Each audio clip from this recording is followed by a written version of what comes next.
அதை தெரியும். Very good, super. ரெஸ்பாண்டிங்காக இருக்கீங்க, ரெஸ்பாண்ட் பண்ணுறீங்க. I am happy. நாகமான் ஒரு சீரிய தேசத்து படைத்தலைவன். இந்த சீரிய தேசத்து படைத்தலைவன் சீரியாவிலே ஆராம் என்கிற ராஜா இருக்கும்போது இருந்த ஒரு படைத்தலைவன். அவனை பற்றி ஆரம்பிக்கும் போதே ஆண்டவர் வேறு விதமாக ஆரம்பிப்பார். ரொம்ப நல்லாயிருக்கும் அந்த வார்த்தை. முதல் வசனத்தை வாசிங்களேன். 2 ராஜாக்கள் 5வது அதிகாரம் முதல் வசனம். அதை முடிஞ்சால் நியூ கிங் ஜேம்ஸ் வெர்ஷனில் போடுங்கப்பா.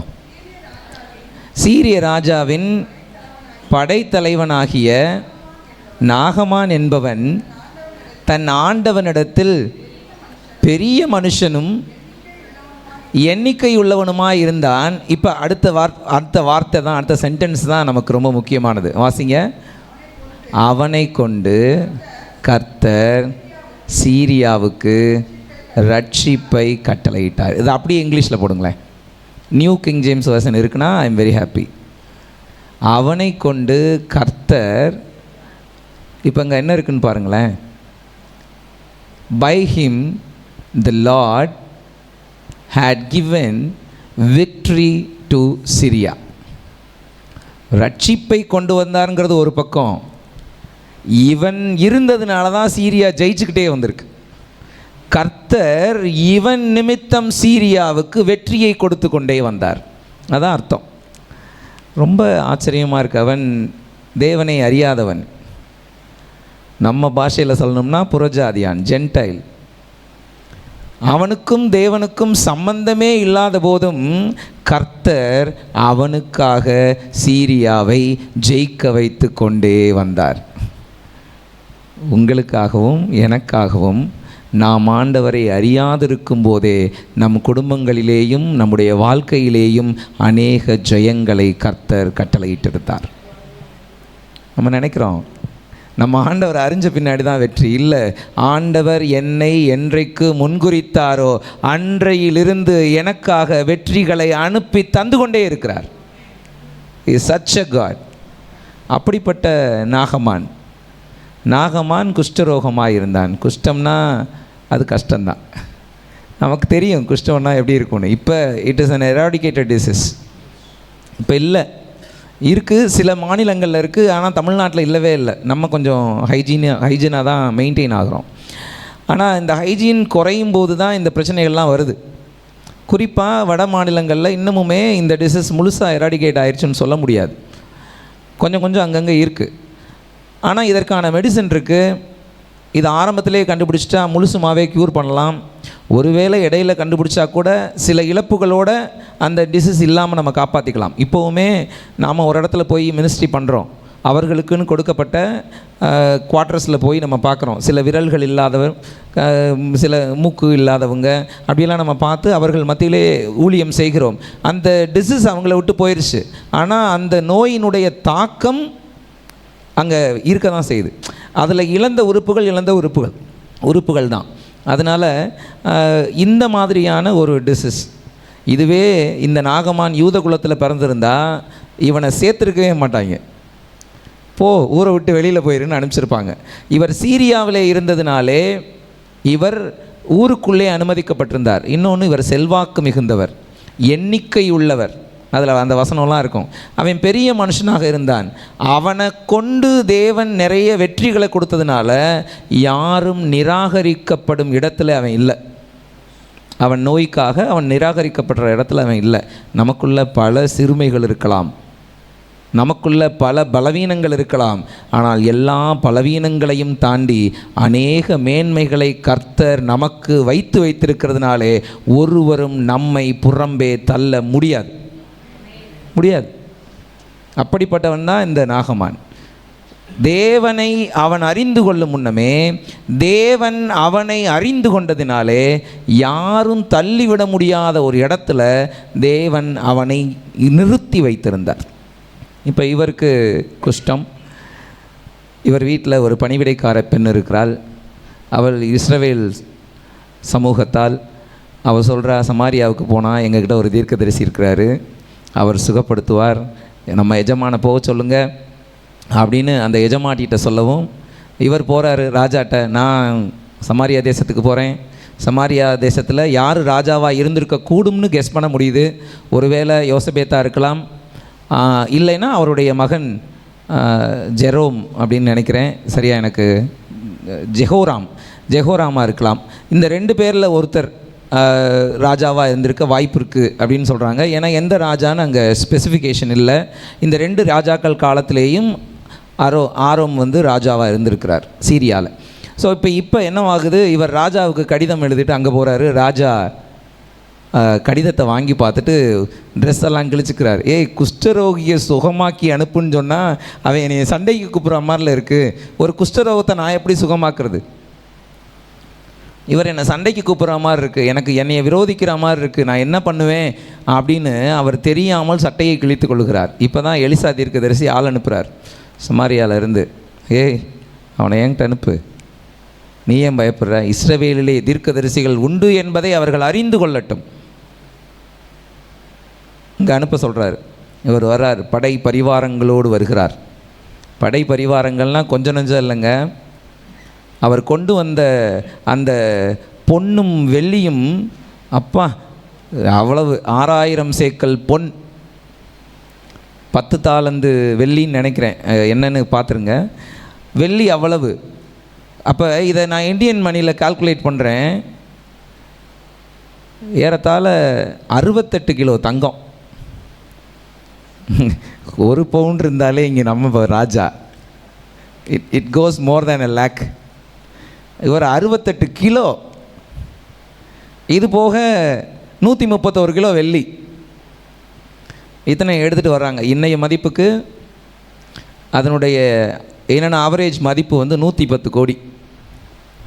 அவ்வளவு பெரிய சம்பத்துகளை தூக்கிக்கிட்டு அவருடைய மனிதர்களோடு இவர் எலிசாவை பார்க்க வருகிறார். எலிசா என்ன மாளிகை கூட கோபுரத்தில் இருந்திருப்பார், அவர் ஏதாவது ஒரு மண் வீட்லேயோ கல் வீட்லேயோ குடியிருந்திருப்பார், ஒரு தீர்க்கதரிசி. எலிசா வீடு வரைக்கும் வந்தாச்சு, எலிசா வாசலுக்கே வரல, ஆள் அனுப்புகிறார். என்னமோ வீட்டுக்கும் வாசலுக்கும் 100 அடி தூரம் மாதிரி ஐயா ஆள் அனுப்புகிறார். போய் யோர்தானில் 7 தடவை முங்க சொல்லு, சரியாயிரும்னு சொல்லு. மூஞ்சியை கூட பார்க்கல. கர்த்தர் எப்படி நடத்துகிறாருன்னு பாருங்களேன். இவனுக்கு கடுப்பாகுது, நான் இவ்வளோ பெரிய ஆள் வந்திருக்கேன், என் மூஞ்சியை கூட பார்க்கல, அவன் வெளியில் வந்து என்னை பார்த்து அவன் கைகளை என் மேல் வைத்து தடவி என்னை சுகமாக்குவான்னு நினச்சிக்கிட்டுலாம் வந்தேன் அப்படின்னு நாகமான் சொல்கிறார். ஆனால் என்ன ஆயிடுச்சு, எலிசா முகத்தை கூட பார்க்கல, வீட்டை விட்டு வெளியவே வரல, ஆள் அனுப்பி சொல்லுகிறார், போய் யோர்தானில் 7 தடவை முங்கிட்டு போக சொல்லு. அவர் சொன்ன துணி அப்படியே தான் சொல்கிறேன், இப்படி தான் சொல்லியிருக்கிறார். இவர் கடுப்பாகி கிளம்புறார். கூட இருந்தவர்கள் சொல்கிறாங்க, ஒரு பெரிய டாஸ்க்கு சொன்னால் செஞ்சுருப்பீங்கல்ல, ஒரு பெரிய டாஸ்க்கு சொன்னால் செஞ்சுருப்பீங்கல்ல, ஒரு சின்ன டாஸ்க்கு தானே, என்ன முங்கி எந்திரிக்க சொல்கிறாரு, அதுவும் 7 தடவை முங்கி எந்திரிக்க சொல்கிறாரு. உங்களை இந்த மலையை ஏறுங்க, இந்த கயிறை பிடிச்சி தொங்குங்க, இந்த இஸ்ரவேல் தேசத்துக்கு இவ்வளோ பணம் கொடுங்க, இப்படியெல்லாம் ஒரு பெரிய டாஸ்க்கு கொடுத்துருந்தா செஞ்சுருப்பீங்க தானே, முங்கி எந்திரிச்சிட்டு போங்கன்னு சொல்கிறாரு. இதை கேட்குறதுல நமக்கு என்ன நஷ்டம் அப்படின்னு கூட இருந்தவர்கள் சொன்னார்கள். ஒருத்தர் சொல்லலை, கூட இருந்தவர்கள் சொன்னார்கள். நாகமான் வந்து கொஞ்சம் நல்லவன், கொஞ்சம் இல்லை நல்லாவே நல்லவன். ஏன்னா கூட இருந்தவர்கள் பேசுவதையும் கேட்குறான், கூட இருந்தவர்களும் பேசுகிறதற்கு அதிகாரம் கொடுத்துருக்கிறான், அந்தளவுக்கு நல்லவன். இப்போ என்னாச்சு, சரி அப்படின்னு வேண்டா வெறுப்பா 7 தடவை முங்குறாரு. அவர் உடம்பில் இருக்கிற குஷ்டரோகம் நீங்கி குழந்தையின் சரீரம் போல் ஆயிடுச்சான் அவருக்கு.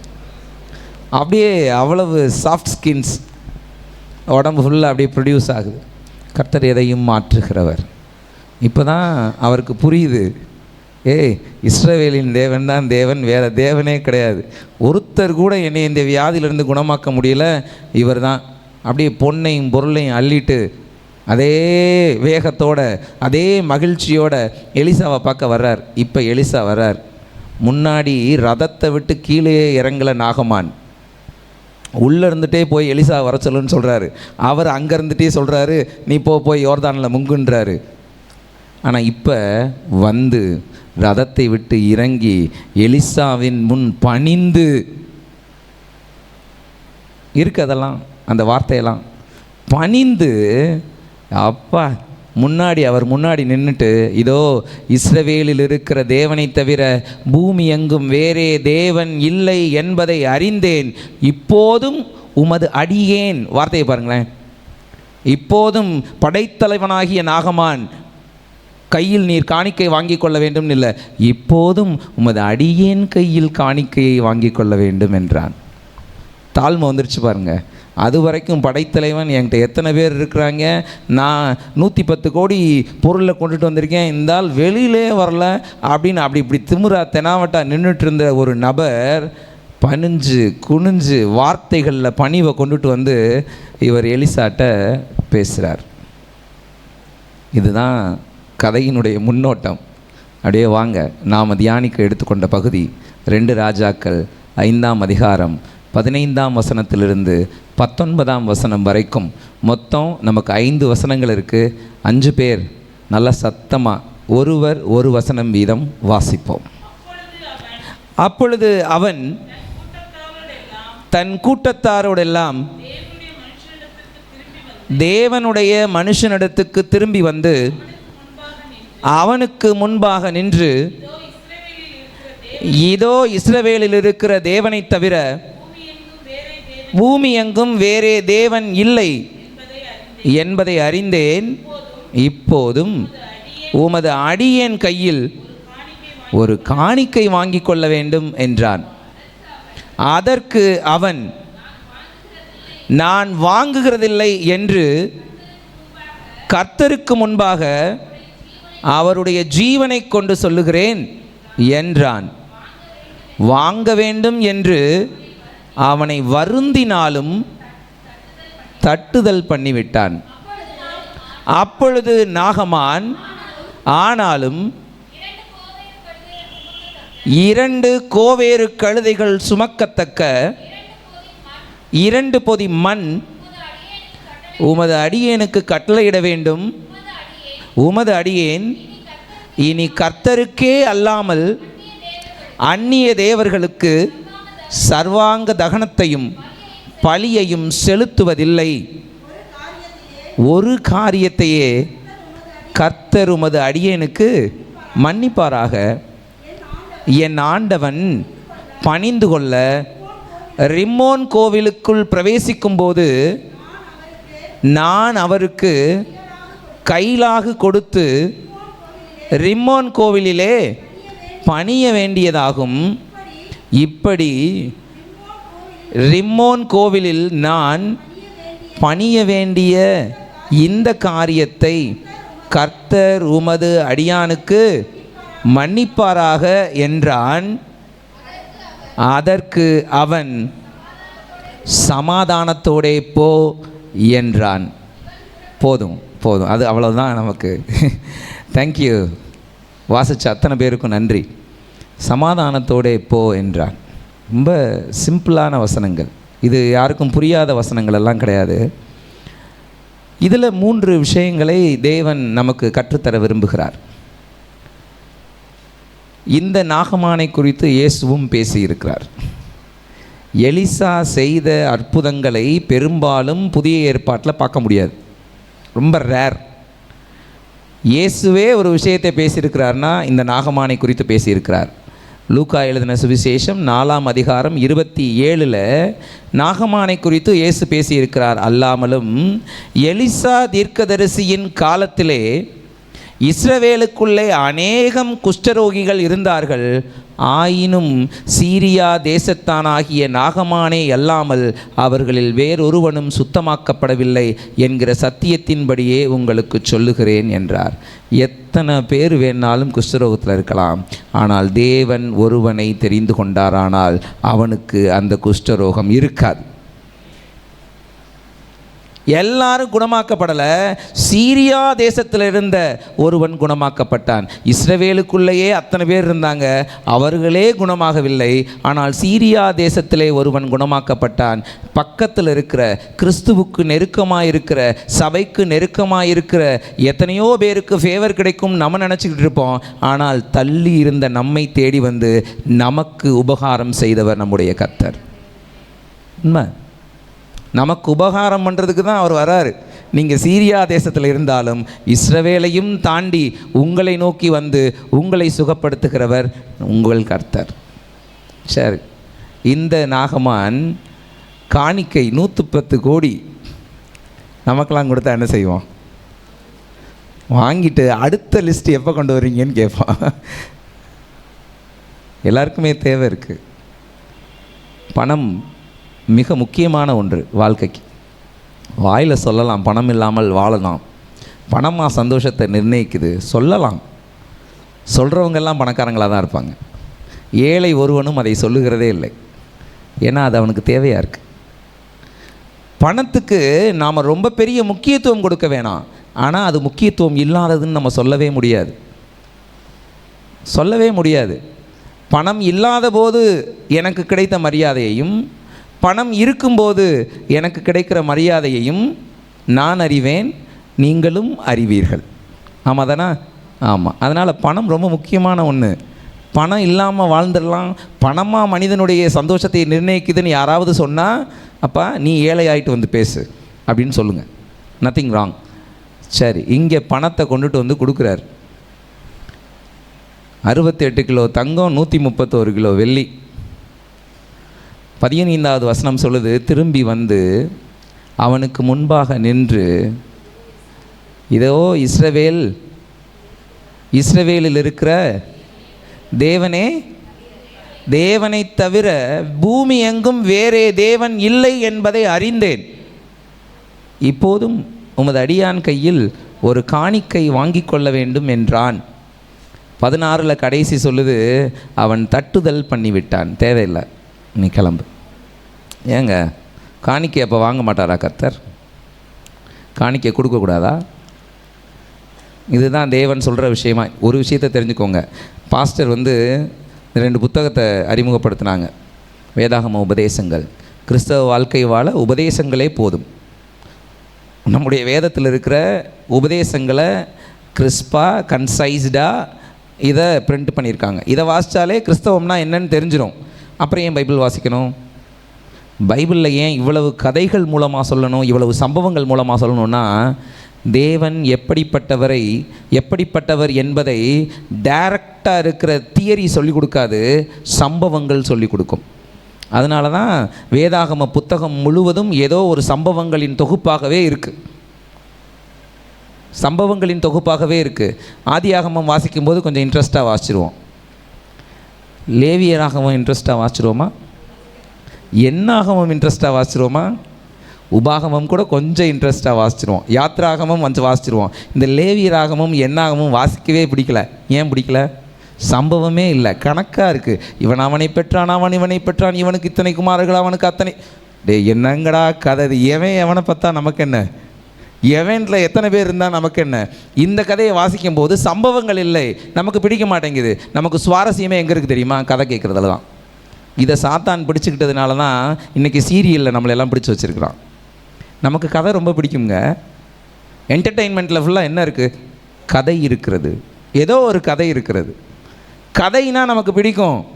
வேதம் கதை வழியாக உபதேசங்களை சொல்ல ஆரம்பித்து விட்டது ஆதி காலத்திலிருந்தே. அதை சாத்தான் கையில் எடுத்துக்கிட்டான். இப்போ அவன் கதை மூலமாக என்னத்தையோ சொல்லி கொடுத்துக்கிட்டே இருக்கான். நம்ம எல்லாத்தையும் கதை வழியாக கட்டி போடுகிறான். அப்போ இந்த சம்பவங்கள் எல்லாம் ரொம்ப இம்பார்ட்டண்ட். வேதத்திலே சொல்லப்பட்ட சம்பவங்களில் ஏதோ ஒரு ரகசியத்தை தேவன் வைத்திருக்கிறார். இப்போ நாகமான் கதையை ஏன் இவ்வளவு பெருசாக ஒரு அதிகாரம் முழுமையுமா சொல்லணும்? Even he is not a king, அவன் ராஜாவாக கூட இல்லை. ஆனாலும் தேவன் அவனை குறித்து ஏன் இவ்வளவு சொல்லணும்னா, அதிலேயும் ஒரு உபதேசத்தை வைத்திருக்கிறார். ஏன் வாங்கலை? ஏன் பணம் வாங்கலை? அப்போ வாங்கக்கூடாதா? சபைகள் காணிக்கை வாங்கக்கூடாதா? ஊழியக்காரர்கள் காணிக்கை வாங்கக்கூடாதா? அர்த்தம் அது இல்லை. நாகமானுக்கு கிடைத்தது வெறுமனே சுகமல்ல, ரட்சிப்பு. ரட்சிப்பை விலை கொடுத்து வாங்க இயலாது. இதை உணர்த்துறதுக்கு தான் தேவன் அந்த இடத்துல காணிக்கையை வாங்க அனுமதி கொடுக்கவில்லை. 15வது வசனம் தெளிவாக சொல்லும், இஸ்ரவேலிலே இருக்கிற தேவனை தவிர வேறே தேவன் பூமி எங்கும் இல்லை என்பதை அறிந்தேன். முடிஞ்சு போச்சு, அவன் ரட்சிக்கப்பட்டான். இஸ்ரவேலில் இருக்கிற தேவன் என்னை சுகப்படுத்தினார், இந்தாங்க காணிக்கைன்னு கொடுத்துருந்தா வாங்கியிருப்பான். இஸ்ரவேலிலே இருக்கிற தேவன் பூமியில் இருக்கிற எந்த தேவனையும் விட பெரியவர், இவர் தான் உண்மையான தேவன் என்று நான் அறிந்து கொண்டேன்னு ஒருத்தன் சொல்கிறான்னா அங்கே ரட்சிப்பு வந்துருச்சா வரலையா? வந்துருச்சு. ரட்சிப்பை இலவசமாக வாங்கி கொள்ள முடியாது. ரட்சிப்புக்கு கொடுக்குற கிரயம் 110 கோடி இல்லை, 1100 கோடி கொடுத்தாலும் பத்தாது. அது ரட்சிப்பு விலை கொடுத்து வாங்கின மாதிரி ஆயிருமா? ஆகாதா? அதனால தான் தேவன் அந்த பணத்தை வேண்டாம் என்று எலிசாவை விட்டு சொல்ல சொன்னார். வேண்டாம் என்று தட்டுதல் பண்ணிவிட்டார். கிருபைகளையும் இரக்கங்களையும் பணம் கொடுத்து வாங்கலான்னு நீங்கள் முடிவு பண்ணியிருந்தீங்கன்னா மாற்றிக்கங்க. நான் நிறைய சம்பாதிக்கிறேன், தேவனுக்கு நான் நிறையா கொடுப்பேன், இதன் வழியாக நான் தேவனை சந்தோஷப்படுத்துவேன் நீங்கள் நினச்சிங்கன்னா I am so sorry, you are in a wrong வே. நீங்கள் கொடுத்து தேவனை சந்தோஷப்படுத்த முடியாது. அவர்கிட்ட என்ன இல்லை நீங்கள் கொடுத்துருவீங்க? அவர்கிட்ட என்ன இல்லை நீங்கள் கொடுத்துருவீங்க? இஸ்ரவேலுக்கு ஒரே ராத்திரியிலே பஞ்சத்தை தீர்க்க அவராலே கூடும், அதுவும் குஷ்டரோகிகள் மூலமாகவே. ஒரே ராத்திரியில் பஞ்சத்தை தீர்க்க முடியும். எந்த பணம் கொடுத்தாங்க இஸ்ரவேல்? யாருடைய தயவை எதிர்பார்த்திருந்தார்கள்? யார் வாழ்க்கையையும் மாற்ற முடியும்? பாஸ்ட் அடிக்கடி சொல்லுவாங்க, மழையையும் காற்றையும் காண மாட்டீர்கள், மழையையும் காண மாட்டீர்கள், உங்கள் வாய்க்கால்கள் நிரம்பி ஓடும். காவிரியில் தண்ணி தர மாட்டாங்களா? போ எங்கள் ஊருக்கு மழையே வேணாம், அங்கே ஓவர் மழை பெஞ்சுன்னா ஆட்டோமேட்டிக்காக காவிரியை திறப்பான். என்னடா அரசியல் பேசுகிறேன்னு பார்க்குறீங்களா? ஒன்றும் இல்லை. காற்றையும் காண மாட்டோம், மழையையும் காண மாட்டோம், எங்கள் வாய்க்கால்கள் எல்லாம் நிரம்பி ஓடும். ஓடும். எங்கெங்கோ பெய்கிற மழையெல்லாம் எனக்கு பெய்கிற மழை, யாராருக்கோ கிடைக்கிற ஆசீர்வாதம் எல்லாம் எனக்கு வரப்போகிற ஆசீர்வாதங்கள். எதுவும் எங்கேயும் நிற்காது, உருண்டு உருண்டு உருண்டு ஓடியாந்து உங்கள் காலில் விழும். நன்மையும் கிருபையும் என்னை தொடரும். நான் எதையும் தொடர்ந்து போகணும்னு அவசியம் இல்லை. இப்போ காணிக்கை அவர் வாங்கவில்லை, ஏன்னா கர்த்தர் விரும்புகிறது காணிக்கை அல்ல. அவர் ரட்சிப்புக்கு ஒரு பேமெண்ட் வச்சு எனக்கு ரட்சிப்பு கொடுக்கிறவர் அல்ல. ஏன்னா அவர் கொடுத்த பேமெண்ட், அவர் கொடுத்த கிரயம் நீங்களும் நானும் யோசிக்க முடியாத அளவு பெரியது. அதை பணத்தை கொடுத்தெல்லாம் சரி பண்ண முடியாது. யூத்தெல்லாம் நிறைய பேர் இருக்கீங்க, நான்லாம் வருங்காலத்தில் நிறைய சம்பாரித்து ஆண்டவருக்கு நிறைய கொடுப்பேன் அப்படின்னு நீங்கள் யோசிச்சுட்டு இருந்திருக்கலாம். பழைய யூத் யோசிச்சுருந்துருக்கலாம், புதிய யூத்தும் யோசிச்சுக்கிட்டு இருக்கலாம். கர்த்தர் சொல்லுகிறார், நீ கொடுப்பதை விட தேவன் உன்னை நீ கொடுப்பதை விரும்புகிறார். உன்னை நீ கொடுப்பதை விரும்புகிறார். அர்ப்பணம் தான் வேணும், எனக்கு பணம் வேணான்னு கர்த்தர் சொல்கிறார். அதனால தான் அவர் அந்த பணத்தை வாங்கவில்லை. அங்கே மனம் திரும்புதல் நடந்துருச்சுங்க. பெருமையாக வர்றான். 9வது வசனத்தையும் 11வது வசனத்தையும் வாசிங்களேன். அங்கே அந்த டோனில் ஒரு பெருமை இருக்கும் பாருங்க. அப்படியே நாகமான் தன் குதிரைகளோடும் தன் ரதத்தோடும் வந்து எலிசாவின் வாசற்படியில் நின்றான். ரதத்தோடு நின்னான். He didn't come down from the chariot. அப்படியே நாகமான். அடுத்தது, அதற்கு நாகமான் கடும் கோபம் கொண்டு புறப்பட்டு போய் அவன் வெளியே வந்து நின்று தன் தேவனாகிய கர்த்தருடைய நாமத்தை தொழுது தன் கையினால் அந்த இடத்தை தடவி இவ்விதமாய் குஷ்டரோகத்தை நீக்கிவிடுவான் என்று எனக்குள் நினைத்திருந்தேன் என்றான். கோபமாகி பற்றும் சேரியட்டெல்லாம் திருப்பிட்டு கிளம்பி போயிட்டான். என்ன இவனை தேடி வந்தால் வாசல் கூட வரலவே. he was inside and saying that go and have a bath in Jordan. என்னங்கடா, ஒரு இவ்வளோ பெரிய மனுஷன் வந்திருக்கேன், இவ்வளோ பெரிய பரிவாரங்களோடு வந்திருக்கேன், வாசலில் வந்து எட்டி கூட பார்க்கலையே என்னைய அப்படின்னு கோபப்பட்டு படக்குன்னு திரும்பி போகிறார். அவ்வளவு கடுப்பாகி தான் திரும்புகிறார். இவ்வளவு பராக்கிரமம் உள்ள பெருமை உள்ள இந்த நாகமான் தான் அப்படியே தாழ்மையாகிறார். எங்கே 16வது வசனத்தில் 15வது வசனத்துல எல்லாம் வாசிக்கும்போது அவர் உமது அடியேன், இவர் இறங்கி வந்து முன்னாடி நின்ட்டார். திரும்பி வந்து அவனுக்கு முன்பாக நின்று, இப்போவுமே எலிசா வந்து இவன் முன்னாடி நிற்கலை, எலிசா முன்னாடி இவர் போயிட்டார்.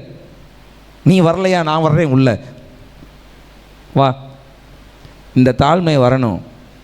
பரவாயில்ல, இந்த தேவ மனுஷன் என்னை அவமதித்தாலும் பரவாயில்ல, இவர் தேவ மனிதன் அப்படின்னு அவனுக்கு தெரிஞ்சது. இவர் தேவ மனிதன் தெரிஞ்சது. தாழ்மையை கற்றுக்கொண்டார். இங்கே ரட்சிப்பு வந்துருச்சு. இஸ்ரவேலில் இருக்கிற தேவனை தவிர பூமி எங்கும் வேறே தேவன் இல்லை. இவ்வளவு பெரிய ரட்சிப்பை காசு கொடுத்து வாங்கிட முடியுமா? நீங்கள் தேவனுக்கு கொடுப்பது கொஞ்சம், அது நீங்கள் ரட்சிக்கப்பட்டதற்கான கிரயம்னு எங்கேயாவது யோசிச்சிங்கன்னா அது மிக மிக தவறு. நீங்கள் ரட்சிக்கப்பட்டதுக்கான கிரயத்தை உங்களால் அடைத்து தீர்க்கவே முடியாது. அடைத்து தீர்க்கவே முடியாது. 110 கோடி இல்லை, 1100 கோடி இல்லை, 1,100,000 கோடி என்ன கோடி வந்தாலும் it is not going to compensate the sacrifice of Jesus who has died on cross.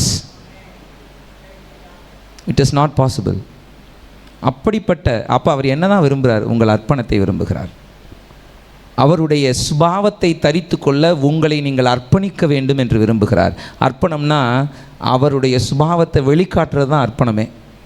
நான் ரொம்ப பெரிய ஆள் அப்படின்ற பெருமையோடையே தெரிஞ்சேன்னா எனக்குள்ளே நான் தான் வெளிப்படுகிறேன், கிறிஸ்து வெளிப்படவில்லை.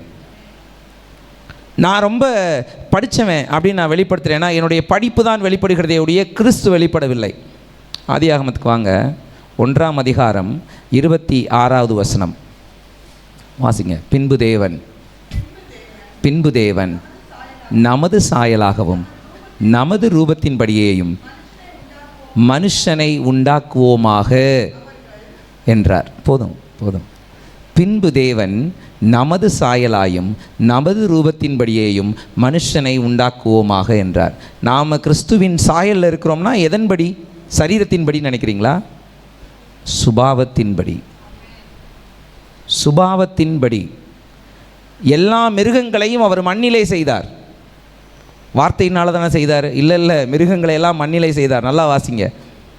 மிருகங்களை எல்லாம் மண்ணிலே செய்தார், மனுஷனையும் மண்ணிலே தான் செய்தார். ஆனால் எந்த மிருகத்துக்கும் ஜீவ சுவாசத்தை ஊதவில்லை. நமக்கு அவர் ஜீவ சுவாசத்தை ஊதினார். அவன் ஜீவாத்துமாவானான். என்ன அர்த்தம்னா, என்னுடைய குவாலிட்டியை, என்னுடைய ஆட்ரிபியூட்ஸை, ஆட்டிடியூட்ஸை நான் இவன் நாசியிலே ஊதுகிறார். கிறிஸ்துவினுடைய சிந்தை எனக்குள்ளே ஊதப்பட்டிருக்கிறது, ஊற்றப்பட்டிருக்கிறது. இன்றைக்கி ரட்சிக்கப்படாத எத்தனையோ பேர் நல்ல குணங்கள் நிறையா இருக்குங்க. எங்கேருந்து வந்துச்சுன்னு நினைக்கிறீங்க? ஆதியிலே தேவன் ஊதிய அந்த ஜீவசுவாசம்.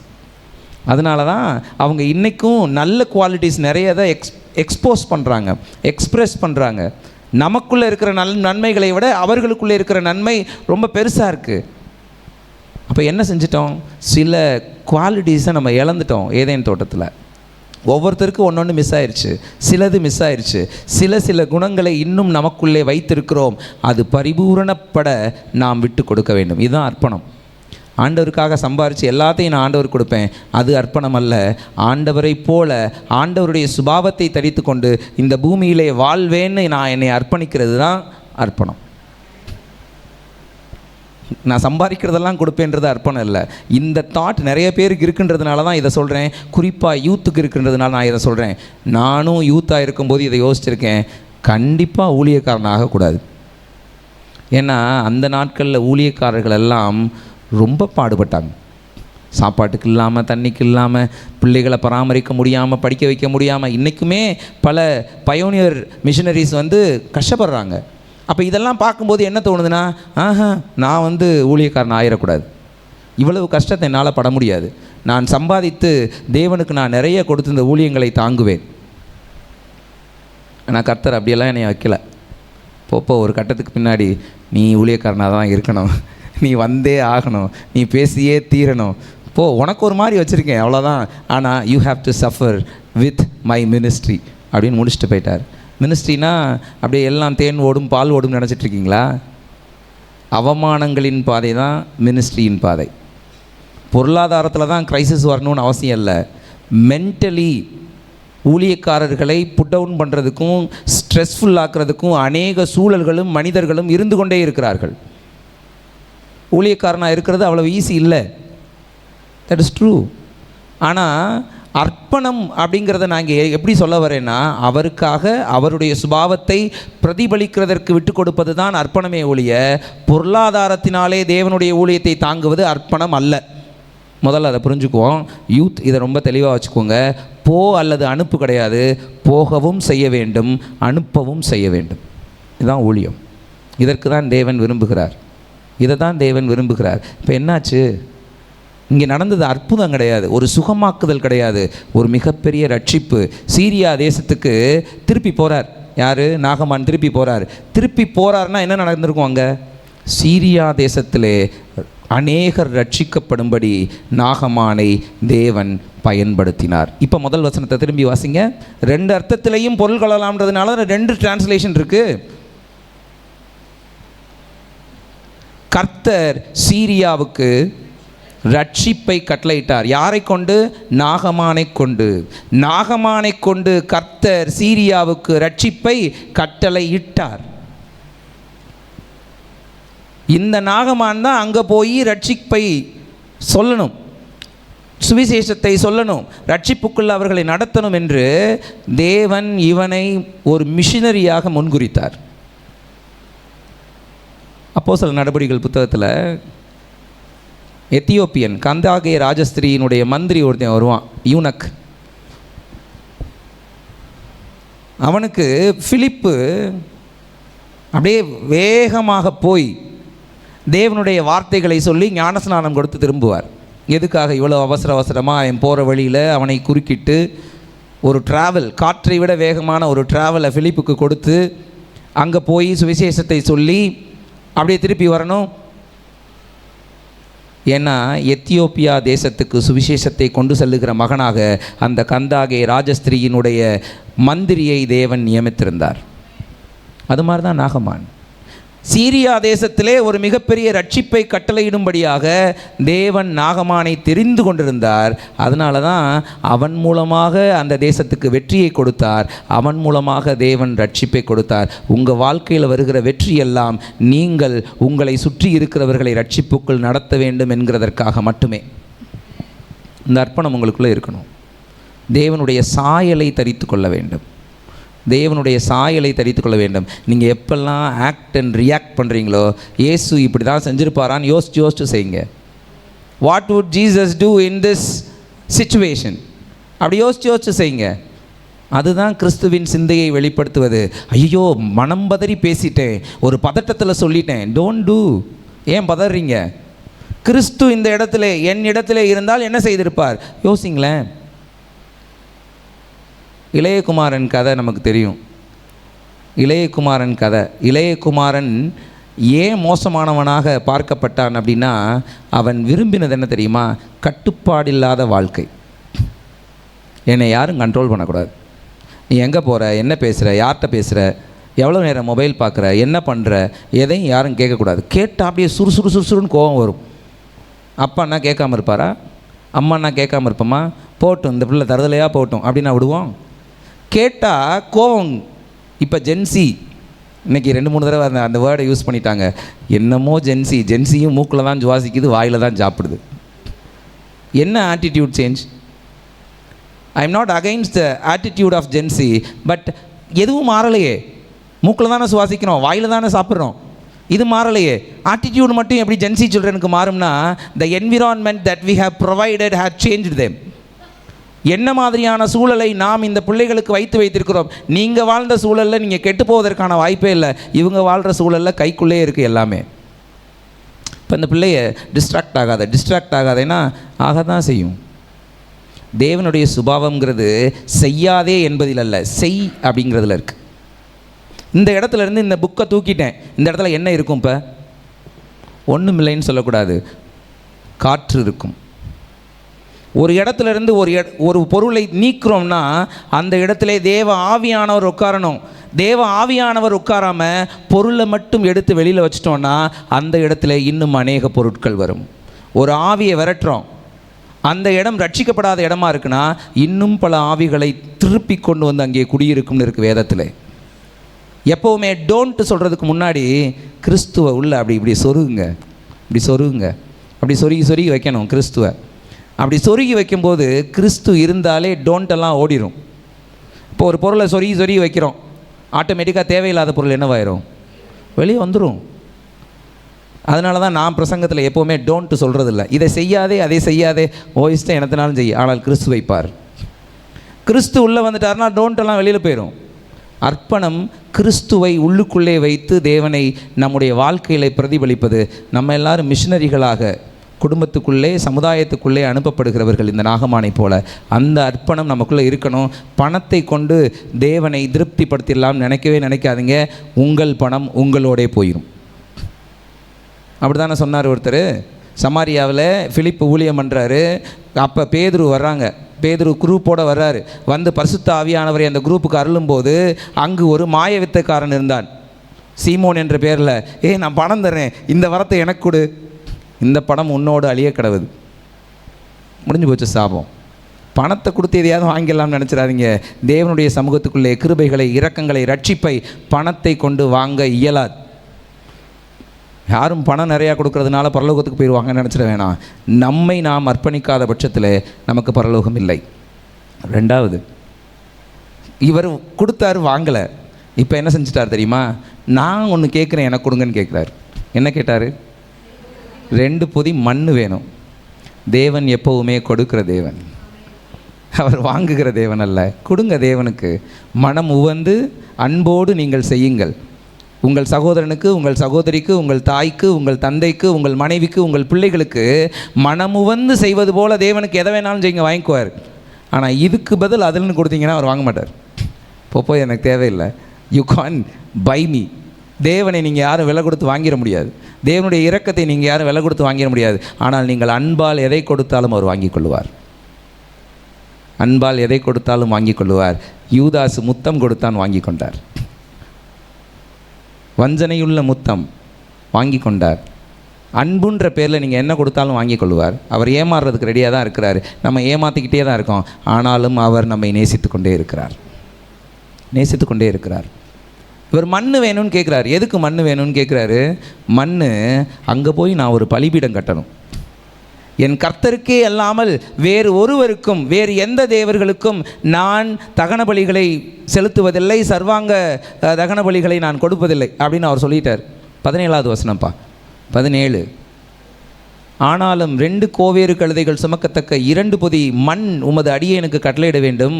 உமது அடியே நீ கர்த்தருக்கே அல்லாமல் அந்நிய தேவர்களுக்கு சர்வாங்க தகனத்தையும் பலியையும் செலுத்துவதில்லை. ஒரு முடிவு வந்துருச்சு. இனிமே I will not worship any god other than my god. என் தேவனை தவிர்த்து யாருக்கும் இனி என்னோட பலி இல்லை. ஒரு பலிபீடம் கட்டுறோம். பலிபீடத்துக்குள்ள ஒருத்தர் போகிறார்னா யார் போவா? ஆசாரியன் போவான். ஆசாரியனுக்கும் பலிபீடத்துக்கு என்ன தொடர்புனா, ஆசாரியன் பலிபீடத்துக்கு போகிறதுக்கு சில காரணங்கள் இருக்குது. ஆலயங்கள் கட்டப்படுவதற்கு முன்பதாக பலிபீடங்கள் அமைக்கப்படுகிற கலாச்சாரம் யூதர்களிடத்திலே இருந்தது. ஆபிரகாமில் சொல்லக்கூடாது, ஆதாமிலிருந்து இருந்தது. ஆதாம் கட்டின பலிபீடத்திலே ஆபேலும் காயினும் காணிக்கைகளை, பலிகளை கொண்டு வந்தார்கள். ஆமாவா? யாருடைய காணிக்கையை தேவன் அங்கீகரித்தார்? ஆபேலின் காணிக்கையை தேவன் அங்கீகரித்தார். அது ஏன்னா அது ஒரு செர்மன் ஆயிரும். அதனால் ஏன் பலிகளை கொண்டு வந்தார்கள்? நன்றி செலுத்த.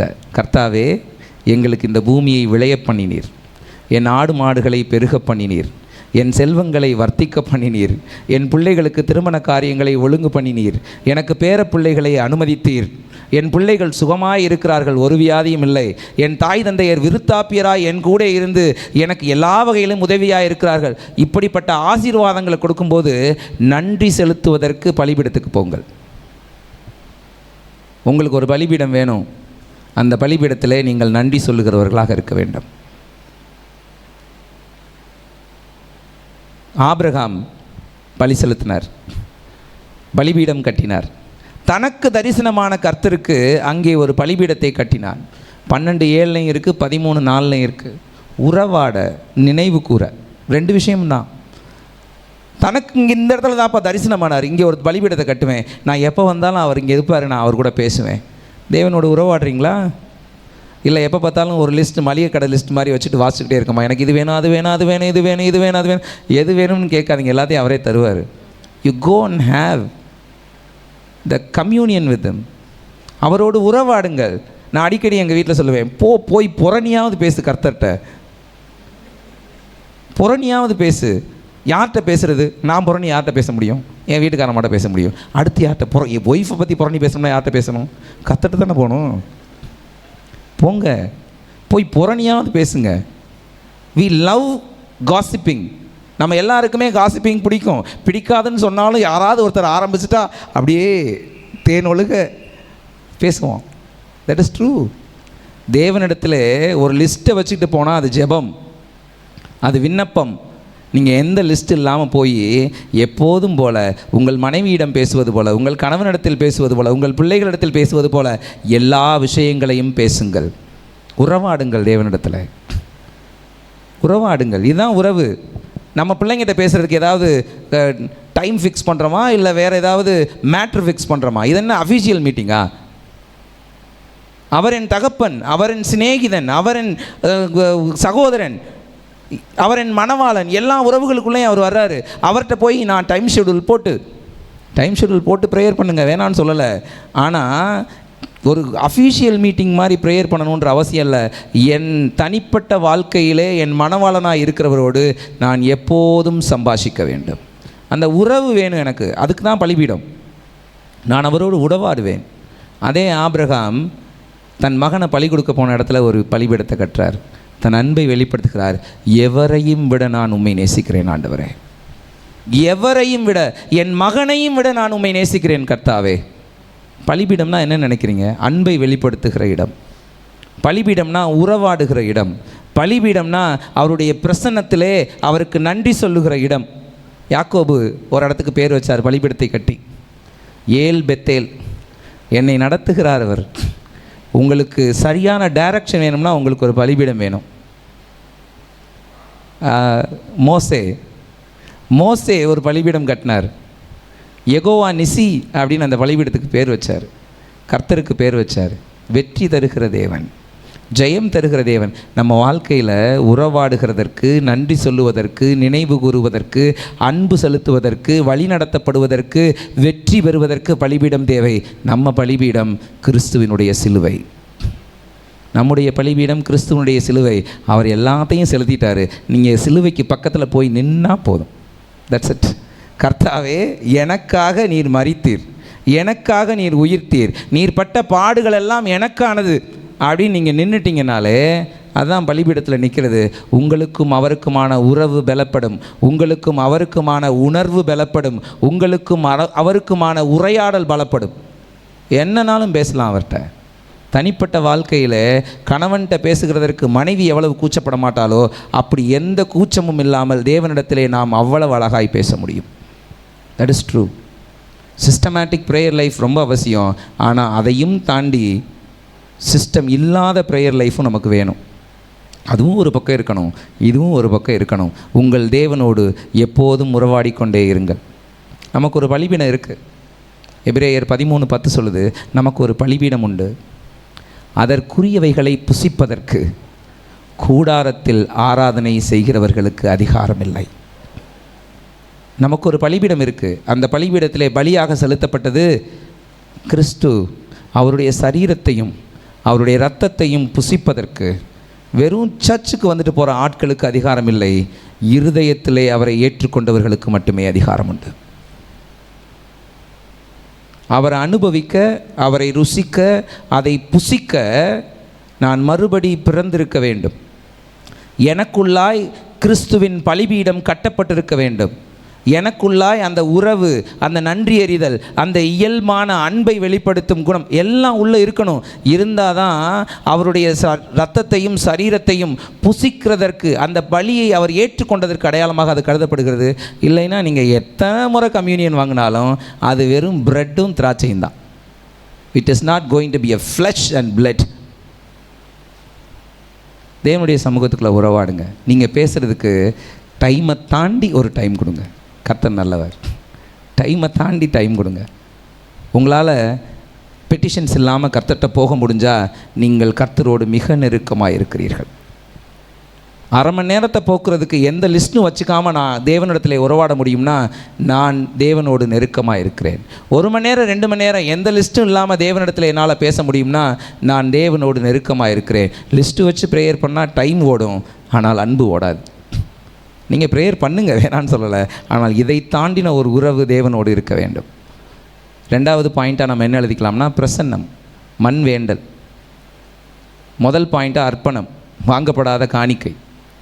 மூணாவது 18-19 வசனங்கள் சொல்லுது, ஒரு காரியத்தையே கர்த்தர் உமது அடியானுக்கு மன்னிப்பாராக. ஐயோ, என்னோடய ராஜா ரிம்மோன் கோயிலுக்கு போவார், அது அவங்க தெய்வம்.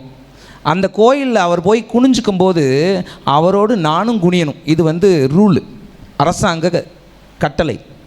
நான் ஒரு படைத்தளபதியாக இருக்கேன். அவர் போனால் எஸ்கார்ட்டுக்கு நான் தான் போகணும். அவர் உள்ளே போனால் நானும் உள்ளே போகணும். அவர் குனிஞ்சால் நானும் குனியணும். இல்லைன்னா அவரை அவமரியாதை பண்ணுறது மாதிரி ஆயிரும். நான் அந்த ரிம்மோன் கடவுளுக்கு மரியாதை செலுத்துகிறேன்றது அர்த்தம் இருக்காது. அங்கே நான் அவரை அவமரியாதை பண்ணுற மாதிரி ஆயிரும். அந்த நேரத்துல எல்லாம் நான் குனிய வேண்டியிருக்குமே. என்னை கொஞ்சம் கர்த்தர் மன்னிப்பாரா கேட்டு சொல்லுங்கள். கர்த்தர் உள்ளே வந்துட்டார்னாலே அவர் அழகாக படம் போட்டு காட்டிடுவார். எங்கெங்கெல்லாம் நீ தவறுவ. எங்கள் சூரிய வெளிச்சத்தில் பார்க்கும்போது என் சட்டையில் இருக்கிற அழுக்கு ரொம்ப அழகாக தெரியும். ஒரு 30 வாட்ஸ் பல்பில் பார்க்கும்போது அழுக்கு தெரியாமலே கூட போகும். 100 வாட்ஸில் கொஞ்சம் தெரியும், 1000 வாட்ஸில் கொஞ்சம் தெரியும். ஆனால் பட்ட பகலில் பார்க்கும்போது ரொம்ப அழகாக தெரியும்ல. கர்த்தர் வெளிச்சமானவர். நான் வெளிச்சத்தை நோக்கி போகும்போது எனக்குள்ளே இருக்கிற கசப்புகளை, அழுக்குகளை அப்படியே அப்பட்டமாக எனக்கு காட்டி கொடுத்துருவார். இந்த இடத்துல நான் தவறித்தான் ஆகணும், என்ன செய்யணும் ஆண்டவரே? இந்த இடத்துல எனக்கு ஒரு நிர்பந்தம் இருக்குது, நான் என்ன செய்ய ஆண்டவரே? எனக்கு அவர் மன்னிப்பாரான்னு கேளுங்க அப்படின்னு அவர் கேட்டு சொல்கிறாரு. இவர் பதில் சொல்கிறாரு, சமாதானத்தோட சமாதானத்தோட போ. உன் நிர்பந்தம் எனக்கு தெரியும். உன் மனசுக்குள்ளே நான் எவ்வளவு பெரிய இடத்துல இருக்கேன்னு தெரியும். ஒரு தடவை குனிகிறதுனால ஒன்றும் இல்லை, போ, நான் அதை கண்டுக்க மாட்டேன். நீ வாட்டுக்கு போய் உன் வேலையை பார். பிள்ளைங்களுக்கு நம்ம சொல்லணுங்க, வேலை பார்க்குற இடத்துல நிர்பந்தமான சூழல் வரலாம். இப்போ நான் ஒர்க் பண்ணுறதெல்லாம் ஒரு இந்தியன் இன்ஸ்டிடியூஷன்ஸ். வருஷத்துக்கு 2 தடவை 1 மணி நேர பூஜை போடு, நான் உள்ளே தான் இருக்கணும். All staff are to be there, no other go. சம்மணம் போட்டு ஒரு கடைசி ரோவில் உட்காந்துருவேன். என் கர்த்தரும் நானும், 1 மணி நேரம் நானும் அவர் தான். மூடின கண்ணை திறக்கிறதில்ல. அவர்கள் என்ன வேணாலும் செய்யட்டும், என் கர்த்தரும் நானுங்கிறது ரொம்ப பெரிய விஷயம் இல்லை. எந்த இடத்திலேயும் தேவன் அசைவாட முடியும். நரகத்திலேயும் தேவன் இருக்கிறார், ஏன்னா அதையும் அவர் தான் படைத்தார். சொர்க்கத்திலேயும் தேவன் இருக்கிறார், அதையும் அவர் தான் படைத்தார். வீட்டு ஹால்லையும் தேவன் இருக்கிறார், என் படுக்கை அறையிலையும் தேவன் இருக்கிறார், என் கிச்சன்லையும் தேவன் இருக்கிறார், என் ரெஸ்ட் ரூம்லையும் தேவன் இருக்கிறார். சில நிர்பந்தமான சூழல் வரும்போது கர்த்தர் நம்மை புரிந்து கொள்வார். இந்த மனிதர்கள் நம்மை புரிந்து கொள்ளாமல் போகலாம், என்னை புரிந்து கொள்ளுகிற தேவனாய் என் கர்த்தர் என்னோடு எப்போதும் இருக்கிறார். என்னை தப்பாக நினைக்கிறதுக்கு 1000 பேர் இருக்காங்க, 1000 வழிகள் இருக்குது. ஆனால் என் தேவன் ஒருபோதும் ஒரு நாளும் என்னை தப்பாக நினைக்கவே மாட்டார். எவ்வளோ பெரிய அன்பு பாருங்களேன். சரி, இப்போ இங்கே என்ன நம்ம புரிஞ்சுக்கிறோம்? இனிமே நான் அப்படி இருக்க முடியாதுல்ல அப்படின்னு நினைக்கிறான்ல. ஒரு வேறு விரிக்கப்பட்ட வாழ்க்கை. நான் இனிமே வெறும் சீரியன் இல்லை, நான் யூத மார்க்கத்தை பின்பற்றுகிற ஒரு சீரியன். இது எல்லாருக்கும் தெரியணும்ல. அந்த இடத்துல நான் இப்படி செஞ்சிருவனே, அப்போ என்னை தேவன் மன்னிப்பாரா? யாக்கோபு 1:27 சொல்லுது, உலகத்தால் கரைபடாதபடிக்கு தன்னை காத்து கொள்ளுகிறதே சுத்தமான பக்தியாக இருக்கிறது. சுத்தமான பக்தியாக இருக்கிறது. உலகத்தால் கரைபடக்கூடாது. உப்பு நீரில் தாங்க மீன் இருக்குது. மீன் உப்பு கைக்குதா கடலுக்குள்ளே? இப்படி ஒரு ஓமையையும் இயேசு சொல்லியிருக்கிறார். உப்பு நீரில் தான் மீன் இருக்குது, ஆனால் அது உப்பு கைக்காதுல்ல. இந்த உலகத்துக்குள்ளே தான் இந்த ஆட்டுக்குட்டிகளை அனுப்புகிறார். ஓநாய்களின் வேஷம் நமக்கு வரவே வராது, வரக்கூடாது. தனிச்சு தெரியணும்னு சொல்ல வரல, தனிச்சு தான் இருக்கணும். நீங்கள் உங்களை தனிச்சு காட்டிக்கணும்னு அவசியம் இல்லை. உங்களை பார்த்தாலே அவர்களுக்கு நீங்கள் வேறு மாதிரியானவர்கள், நீங்கள் விசேஷமானவர்கள்னு தெரிய ஆரம்பிச்சிடும். தட் இஸ் வாட் இங்கே சொல்லப்படுறது. உலகத்தால் கரைபடாதபடிக்கு தன்னை காத்து கொள்ளுகிறதே மாசில்லாத சுத்த பக்தி. இதில் எந்த சமரசமும் நமக்கு தேவையில்லை. 2 சாமுவேல் 24:10 சொல்லுது, தாவீது அந்த இலக்கங்களை என்றார். எத்தனை பேர்னு எண்ணி முடித்ததுமே ஐயோ கர்த்தருக்கு விரோதமாக நான் பாவம் செஞ்சுட்டேனே அப்படின்னு அவர் மனசு அப்படியே வாதித்ததாம். இருதயம் வாதித்தது. தப்பு செஞ்சால் மனசு குத்தணும், மண்ணு மாதிரியே தெரியக்கூடாது. தப்பு செஞ்சால் மனசு குத்தணும். அந்த உணர்வுள்ள இருதயம் எனக்கு வேணும். அது இருந்தாலே வேறு பிரிக்கப்பட்ட வாழ்க்கையை நான் வாழ்ந்துட முடியும். That is possible. 119:70 சொல்லுது, அவர்கள் இருதயம் நினந்துண்ணி கொளுத்திருக்கிறது, நானோ உம்முடைய வேதத்தில் மகிழ்ச்சியாக இருக்கிறேன். என்ன அர்த்தம்னா, வேத வார்த்தை தான் என்னை உணர்வுள்ளவனாகவே வச்சுருக்கும். இந்த வேதத்துக்கு எவ்வளவு தூரம் இம்பார்ட்டன்ஸ் கொடுத்துருக்கீங்க? அவரோட உறவாடுங்கள்னு சொன்னேன் இல்லையா? இந்த வேதம் தான் என்னை சென்சிட்டிவாகவே வச்சுருக்கும். இல்லைன்னா நான் சென்சிட்டிவாக இருக்க மாட்டேன். நான் ஒரு வணங்கா கழுத்துனவனாக, பிடரியை கடினப்படுத்தினவனாக மாறிப்போவேன். இந்த வேதத்தோடு நீங்கள் எவ்வளோ ஸ்பெண்ட் பண்ணுறீங்க? இதுக்கும் நான் சொல்ல முடியும், சும்மா 5 அதிகாரம் 10 அதிகாரம் வாசிக்கிறதுனால வேதம் உள்ளே போகாது. வேதத்தை ஸ்டடி செய்யுங்கள். வேதத்தை வாசியுங்கள் இல்லை, வேதத்தை படியுங்கள். 5 வசனத்தை 20 நாள் கூட உட்காந்து வாசிக்கலாம். 20 நாள் கூட உட்காந்து வாசிக்கலாம். It is possible. வாசிக்க வாசிக்க அதை குறித்து அர்த்தங்களையும் வியாக்கியானங்களையும் தேட தேட தேட தேட தேவன் புதைந்திருக்கிற அநேக ரகசியங்களை உங்களுக்கும் எனக்கும் அவர் வெளிப்படுத்துவார். ஓடுற ஓடத்தில் வாசிச்சுக்கிட்டே இருக்கக்கூடாது. என்ன உள்ளே போகும்? ஒன்றும் உள்ளே போகாது. வேதத்தை படியுங்கள், வாசிக்குங்கள், ஆனால் படியுங்கள். இது ரொம்ப ரொம்ப இம்பார்ட்டன்ட். வேதத்தை படிக்கும்போது தான் இந்த சென்சிட்டிவ் ஹார்ட் எனக்கு இருக்கும். இல்லைன்னா நான் மலுமட்டையாக தான் இருப்பேன். இப்போ வேறு பிரிக்கப்பட்ட ஒரு வாழ்க்கை இருந்தால் தான் ஆண்டவர்கிட்ட நான் ரெக்கன்சிலே ஆக முடியும், மன்னிப்பே கேட்க முடியும். மன்னிப்பு எத்தனை தடவை கேட்டிருக்கோம்? இப்போ ரீசெண்டாக நான் கர்த்தர்கிட்ட மன்னிப்பு கேட்டேன் அப்படின்னு ஏதாவது ஒரு வார்த்தை இருக்குது, ஒரு இடம் இருக்கா? யோசிங்களேன். ரீசெண்டாக நேற்று கேட்டேன், முந்தா நாள் கேட்டேன், ஒரு வாரத்துக்கு முன்னாடி கேட்டேன், அப்படி கேட்டது இருக்கா? இல்லை ஒரு வருஷத்துக்கு முன்னாடி கேட்டது இருக்கான்னு யோசிங்க. தேவனிடத்தில் அனுதினமும் நம்ம சேர்க்கப்படணும்னா நான் செய்கிற தவறுகளுக்கு அப்பப்போ நான் மன்னிப்பு கேட்கப்பட்டு கொண்டே இருக்கணும் இல்லையா? Are you doing that? வேறு பிரிக்கப்பட்ட வாழ்க்கையே மன்னிப்பில் தான் இருக்குது. நீங்கள் மன்னிப்பு கேட்கிறீர்களான்னு யோசிப்போம். உங்களை சமாதானத்தோடு அனுப்ப கர்த்தர் பிரியமாக இருக்கிறார். எழுந்து நிற்போம். அர்ப்பணம், வாங்கப்படாத காணிக்கை, பிரசன்னம், அவருடைய பலிபீடத்துக்காக மண்ணை வேண்டுதல், வேறு பிரிப்பு, மன்னிப்பு கேட்டல், அவரின் சாயலை வெளிப்படுத்தும் போது, அவரின் சாயலை வெளிப்படுத்தும் அர்ப்பணத்தோடு தேவ பிரசன்னத்தை விட்டு விலகாமல் வேறு பிரிக்கப்பட்ட வாழ்வை இவ்வுலகத்தார் முன் வாழ்வதே மனம் திரும்பிய உண்மையான அர்ப்பண வாழ்க்கை. அப்படிப்பட்ட ஒரு வாழ்க்கைக்காகத்தான் நாகமானை போல எத்தனையோ பாவங்கள்லையும் சாபங்கள்லையும் கட்டுகள்லையும் இருந்த நம்மை அவர் இஸ்ரவேலை தாண்டி வந்து சீரியாவிலே அழைத்தது போல எத்தனையோ பாஸ்டர் வீடுகளையும் ஊழியக்காரர் வீடுகளையும் விட்டுவிட்டு நம்மை அழைத்து நம்மை உயர்த்தி வைத்திருக்கிறார். தேவன் மிகப்பெரியவர். அவருடைய அன்பை நம்ம ருசிச்சிருக்கிறோம். நம்ம இதெல்லாம் செய்கிறோமான்னு பார்ப்போம். இதெல்லாம் செய்கிறோமான்னு பார்ப்போம். என் பணத்தை கொண்டு தேவனை திருப்திப்படுத்த முடியாதுன்றதை புரிஞ்சுக்குவோம். பலிபீடம் எனக்குள்ளே இருக்க வேண்டும் என்பதை புரிந்து கொள்வோம். நான் ஒவ்வொரு க்ஷணப்பொழுதிலும் தேவனிடத்திலே மன்னிப்பை கேட்கிறவனாக வாழ வேண்டும் என்பதை புரிந்து கொள்வோம். இது தேவ சாயலை உங்களுக்குள்ளிருந்தும் எனக்குள்ளிருந்தும் வெளியே கொண்டு வரும். ஜெபம் பண்ணுவோம். நல்ல ஆண்டவரே, உம்மை துதிக்கிறோம். இந்த நாளுக்காக நாங்கள் நன்றி செலுத்துகிறோம். எங்களோடு நீங்கள் பேசியிருக்கீங்க. உங்கள் சமூகத்துக்குள்ளே எங்களை நாங்கள் விட்டு தருகிறோம். கர்த்தாவே, பலப்படுத்துங்க. இதன்படி வாழ உமது சாயலை நாங்கள் வெளிப்படுத்த எங்களை ஒரு விசையாக நாங்கள் அர்ப்பணிக்கிறோம். ஆதாமினுடைய நாசியிலே ஊதின சுவாசத்தை அப்படியே கிறிஸ்துவின் வழியாக நாங்கள் எங்கள் சரீரத்திலே வெளிப்படுத்த எங்களை பலப்படுத்தும், தகுதிப்படுத்தும். இயேசு கிறிஸ்துவின் நாமத்தில் ஜெபிக்கிறோம் நல்ல பிதாவே, ஆமென். என் ஆத்துமாவே கர்த்தரை ஸ்தோத்திரி, முழுமையுடைய பரிசுத்த நாமத்தை ஸ்தோத்திரி. என் ஆத்துமாவே கர்த்தரை ஸ்தோத்திரி, கர்த்தர் செய்த சகல உபகாரங்களையும் மறவாதே. நம்முடைய கர்த்தராகிய இயேசு கிறிஸ்துவின் கிருபை, பிதாவாகிய தேவனுடைய அன்பு, பரிசுத்த ஆவியானவரின் அந்யோன்ய ஐக்கியம், சந்தோஷம், சமாதானம் நம் அனைவரோடும், தேவனுடைய பிள்ளைகள் யாவரோடும் அவருடைய வருகை பரிந்தும் இருப்பதாக. ஆமேன். கர்த்தர் உன்னை ஆசீர்வதித்து உன்னை காக்க கடவர். கர்த்தர் தமது முகத்தை பிரகாசிக்க பண்ணி உண்மையில் கிருபையாக இருக்க கடவர். கர்த்தர் தமது முகத்தை பிரசன்னமாக்கி உனக்கு சமாதானம் கட்டளையிட கடவர் என்பதே. ஆமேன், ஆமேன், ஆமேன். எல்லாருக்கும் ஸ்தோத்திரம். கர்த்தர் உங்களை ஆசீர்வதிப்பாராக. இந்த எக்ஸாம் எழுதுகிறவங்க